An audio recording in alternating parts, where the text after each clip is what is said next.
Apa kabarmu muka dua? Ngomongin orang kagak ada capeknya. Di depanku kamu baik, di belakang berubah jadi jurik.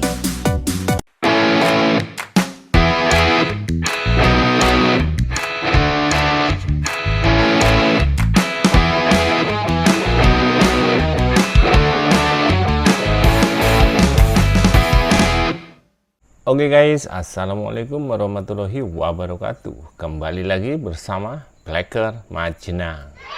Guys, kali ini kita akan membahas tentang Qony Bakri ya guys ya. Ya, ini Qony Bakri sekarang pacarnya apa? Apanya Hasto guys. Soalnya pernah bilang ya guys, saya itu tidak suka kalau Mas Hasto itu disakiti. Jadi Qony Bakri itu akan membantu ya guys ya, akan bongkar-bongkaran guys. Wow, tapi mana buktinya?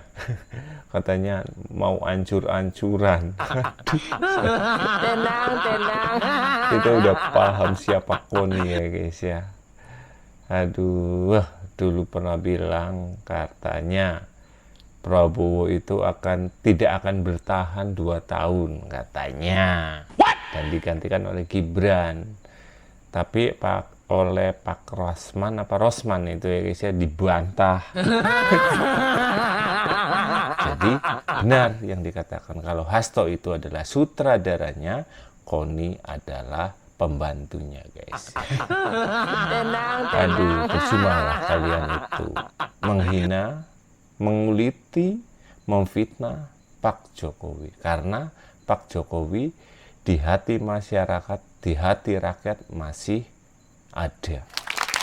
Rakyat intinya masih percaya kepada Pak Jokowi yang mempunyai kerja nyata, bukan omong-omong.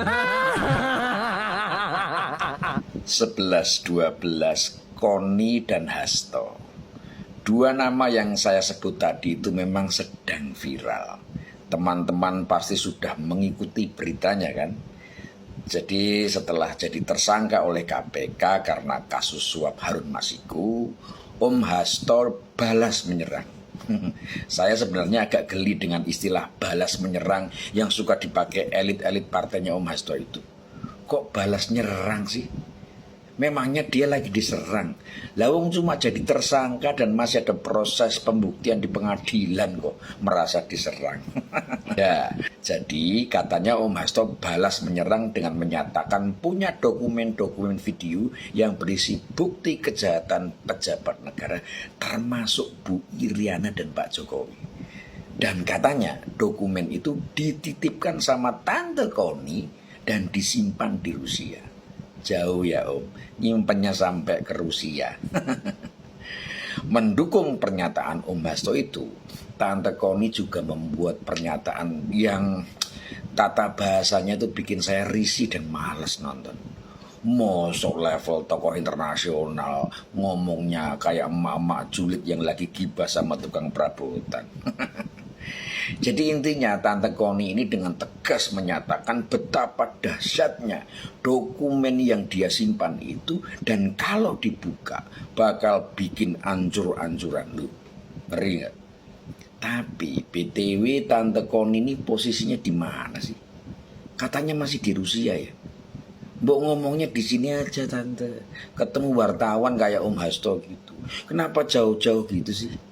Atau memang nggak berani pulang ya Tante? Tapi kalau saya lihat-lihat, Tante Qony dan Om Hasto itu memang cocok. Mereka itu serasi dalam urusan bersilat lidah. Silat lidah itu maksudnya ngomong ya Tante, bukan silat lidah yang diguyur pakai wine itu. Tante Qony dan Om Hasto itu 11-12 dalam hal menggunakan istilah kriminalisasi. Waktu Om Hasto dijadikan tersangka, dia kan juga menyebut kasusnya itu adalah bentuk dari kriminalisasi atau politisasi hukum. Nah, Tante Qony juga bilang gitu. Waktu kasus perselingkuhannya diungkap di pengadilan yang BAP-nya bocor ke publik, Waktu itu si tante juga menyebut bahwa dia dikriminalisasi. Makanya ya jadi 11-12 sama Om Hasto ya kan. Tapi semoga saja dokumen-dokumen yang disimpan Tante Koni di Rusia yang menjadi kartu trufnya Om Hasto itu segera dibuka dan dipublikasikan supaya kita semua tahu seotentik dan sevalid apa sih. Moga-moga nggak kayak bukti-bukti yang dikumpulkan Om Hasto dari mantan pacarnya Kaisang, yang belum apa-apa udah jadi fitnah di media massa, nggak berbobot dan sangat tidak relevan. Masa urusan cewek di ghosting cowoknya mau dijadikan bahan buat menyerang tokoh besar sih Om. Kan jadi kayak nembak macan pakai pistol air, mati kagak, bikin kesel iye, basah. Yuklah segera dibuka aja dokumen dahsyat yang ada di Rusia itu. Kalau bener-bener dahsyat kan Om Hasto dan Tante Koni bakal ngetop. Tapi kalau ternyata cuma ngebluff alias gertak sambel doang, atau terus diulur-ulur dan nggak dibuka-buka, kan bikin image kalian jadi mirip pudel yang gonggong dipakein subwoofer. Kenceng tapi bohong. Jadi melihat Tante Koni dan Om Hasto sekarang ini, saya jadi ingat lagunya Galih dan Ratna. Dua sejoli mengikat janji, janji setia, dokumennya di Rusia. Oh iya, saya lupa mengucapkan selamat Natal buat Om Hasto. Om Hasto ini kan Nasrani ya kan. Semoga Om Hasto selalu ingat 10 perintah Allah yang menjadi sumber kebenaran orang Nasrani. Dan ingat, perintah ke-8 berbunyi, jangan bersaksi dusta tentang sesamamu, yang artinya jangan berbohong dan jangan memfitnah. Kita lagi seru-serunya ngelihat perilaku-perilaku, khususnya Hasto ini kan jadi buat rame seperti ini. Kemarin kita pikir dia sudahlah gitu kan, harusnya bisa menerima dengan legowo apa yang mereka alami sekarang ini, tapi ternyata tidak bisa. Karena itu memang saya pikir sudah tabiat mereka seperti itu. Yang diserang itu sayangnya terus Pak Jokowi yang seolah-olah membuat kerusakan masif di Indonesia ini. Padahal selama 10 tahun ya mereka menikmati bersama karya Pak Jokowi itu. Itu semua orang tahu lah. Nah, yang dimainkan Hasto ini kan isu-isu murahan. Seperti dia kemarin ketemu mantan pacarnya Kaisang, segala macam itu orang pada ketawa semua. Masa sekelas sekjen PDIP, partai yang katanya begitu luar biasa itu jadi murahan, dimasuk di kelas bawah, kelas comberan seperti itu.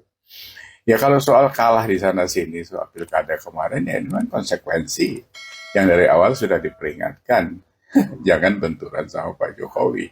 Masa nggak ngukur kalah 16% di Pilpres kemarin itu. Walaupun kalian tidak mengakui itu, tapi itu fakta kan itu. Hasto itu tong kosong berbunyi nyaring. Kui pepatah seperti itu. Kalau orang pandai, cerdas, pintar itu orangnya diem tapi eksekusi langsung. Orang yang sering koar-koar, lihat ya besok katanya mau bongkar preketek, akunku jangan dihapus ini sampai noni anjing Hasto itu buktikan ya. Itu satu Indonesia tak lihat orang yang koar-koar yang gembol, saya akan nol itu otaknya. Lihat Pak Jokowi 2 periode Solo, gubernur, presiden, gak pernah koar-koar, tapi eksekusi. Apalagi itu Anies sama Ahok itu mau koar-koar sih, buktikan dulu. Tong kosong berbunyi nyaring. Ini yang sedang viral ya, podcast antara Abraham Samad dengan Ibu Koni. Ya, saya ingin menanggapi ini. Ya, yang pertama, saya bingung loh. Ini podcast sampah menurut saya. Karena saya melihat begini, Abraham Samad selalu menggiring ya pernyataan-pernyataan atau pertanyaan-pertanyaan yang arahnya sebenarnya menyudutkan ke arah siapa? Pak Jokowi. Ketika Bu Koni ngomong apa, dia giring harus Bu Koni ngomong. Dan yang sampahnya Bu Koni juga memang maunya begitu.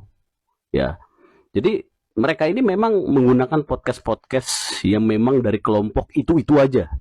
Ya, podcast Refli Harun, podcast Abraham Samad, podcast Faisal Akbar, ya.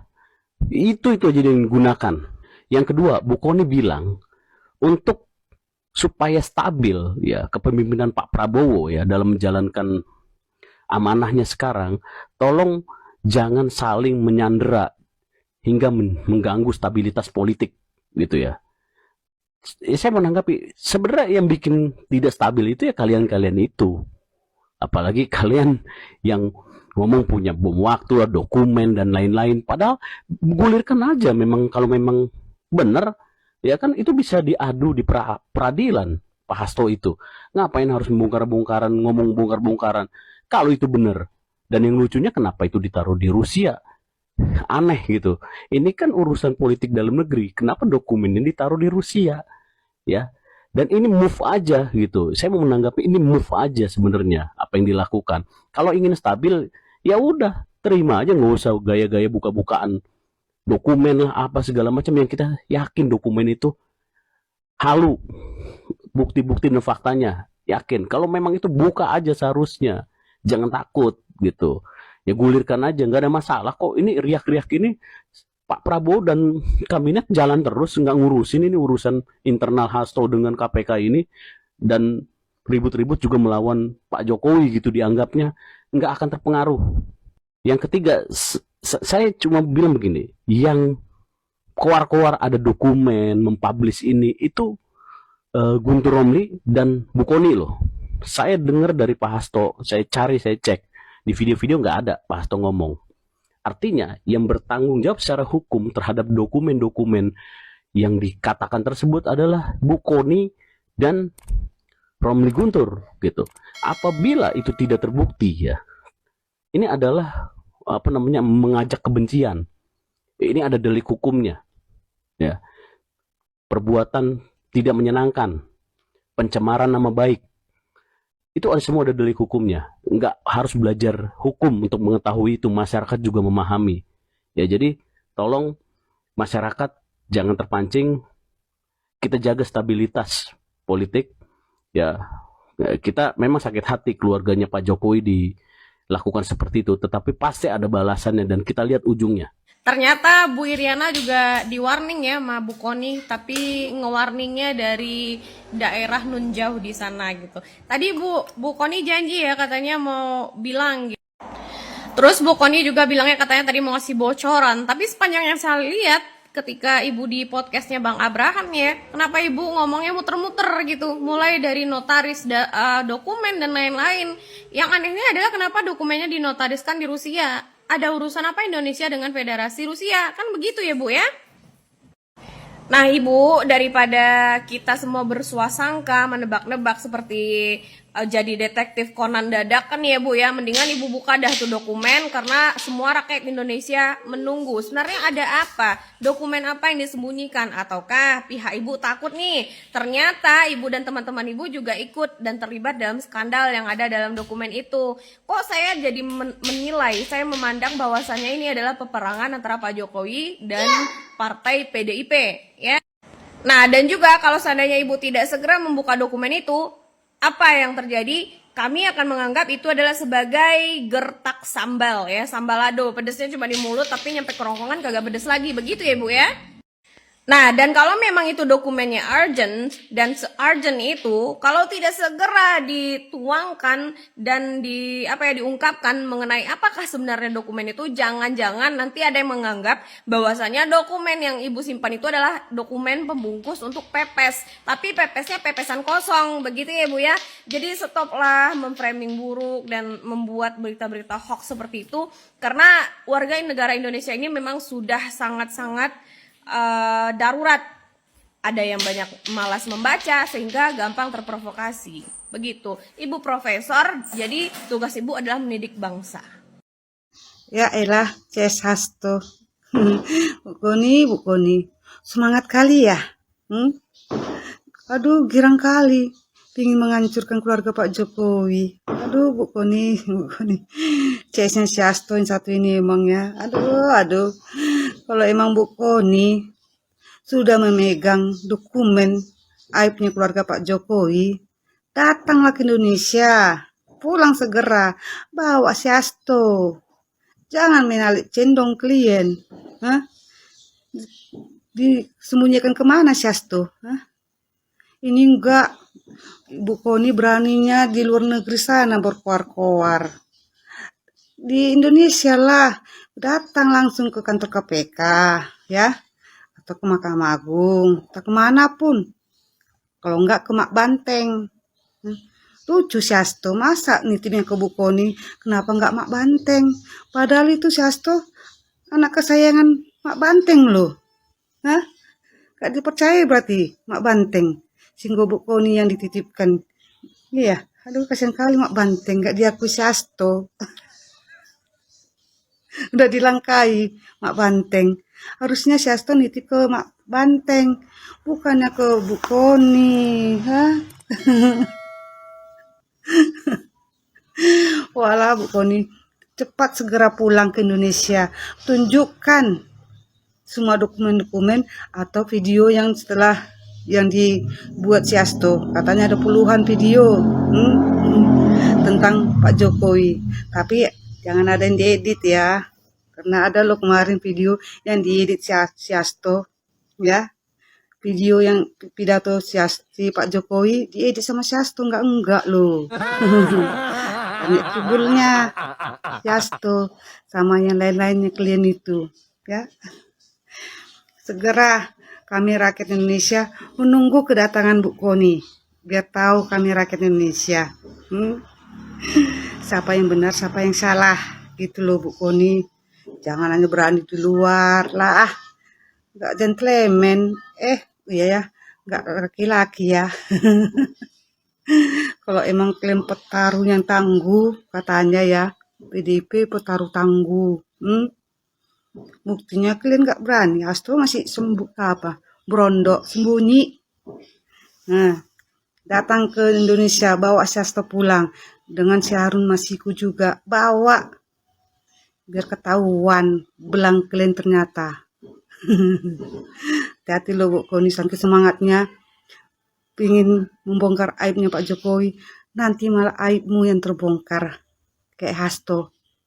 Si Bu Hasto membongkar aib Pak Jokowi, malah aibnya terbongkar perselingkuhan dengan Yola, ya. Hati-hati Bu Koni. Yuk pulang yuk ke Indonesia, tunjukkan semua kalau emang nyata, ya Bu Koni. Ditunggu loh sama rakyat Indonesia, Bu Koni pulang ya. Pulang dong, pulang. Benar ya, pulang jika Anda benar, jika Anda yakin dan mempunyai bukti video apapun itu, pulang. Nggak usah banyak bacot di sosmed. Kamu keluarnya di luar lewat podcastnya podcast sampah yang orangnya itu terus. Ya, nah bener ya guys ya, 11-12 Hasto dan Koni memang pakarnya tukang ngibul guys.